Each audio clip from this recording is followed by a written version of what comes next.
예수 그리스도 안에서 하나님과의 사귐이 이루어지려면 기본적으로 하나님과의 대화가 있어야 합니다. 성도와 하나님과의 대화를 우리는 흔히 기도라고 합니다. 그런데 기도라는 이 대화가 이루어지기 위해서는 하나님과의 대화 창구가 열려 있어야 합니다. 그러므로 대화에 앞서 먼저 하나님 앞에 죄를 자백하고 죄사함 받아 심령을 깨끗하게 하는 것이 중요합니다. 여러분, 대화라는 것은 마주 대하여 이야기를 주고받는 것을 말합니다. 그런데 대부분의 기도들이 어떻습니까? 자신의 필요를 따라 소원을 구하는 일방적인 청구 형식이 많습니다. 그러나 예수님의 이름으로 하나님께 구하라고 하셨기에 그러한 기도도 할 수 있고 하면 됩니다. 그러나 그것은 엄밀히 말하면 대화는 아닙니다. 하나님과의 사귐의 시간이 되지는 못한다는 것이지요. 인격적으로 주고받는 사귐의 대화를 위해서는 훈련이 필요합니다. 왜냐하면 하나님은 영이시기에 영으로, 마음으로 대화해야 하기 때문입니다. 무엇보다 먼저 하나님의 이야기, 그 말씀을 잘 듣는 훈련을 해야 합니다.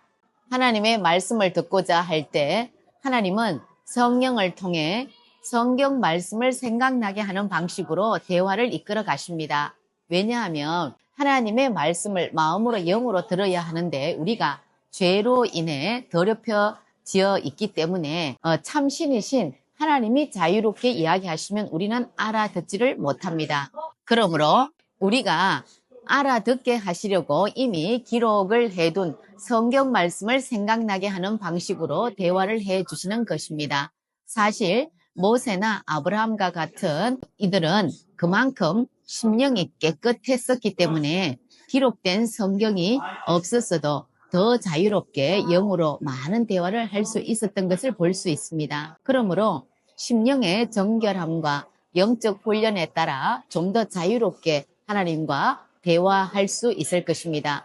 그러나 성경에 없는 대화는 조심해야 합니다. 성경 말씀과 하나님의 속성에 비추어서 점검하는 것이 안전합니다. 사단이 주는 음성도 있기 때문입니다. 기도 중에도 사단은 얼마든지 끼어들어올 수 있습니다. 결론적으로 사귐의 기도, 하나님과의 대화를 하려면 평상시에 성경을 늘 읽고 있는 것이 중요합니다. 그리고 다음에는 하나님 앞에 앉아서 말씀을 되새김질 하면서 기도로 나아가든지 아니면 자신의 문제를 가지고 하나님 앞에 나아가더라도 잠잠히 하나님의 말씀을 듣기 위해 자신의 마음의 귀를 하나님께로 열어두어야 합니다. 그러면 어느 순간 성령께서 말씀을 주시는데 거기에 따라 자신의 마음을 토로하기도 하고 또 묻기도 하고 대답하기도 하면서 하나님과 대화해 나갈 수 있습니다. 이때에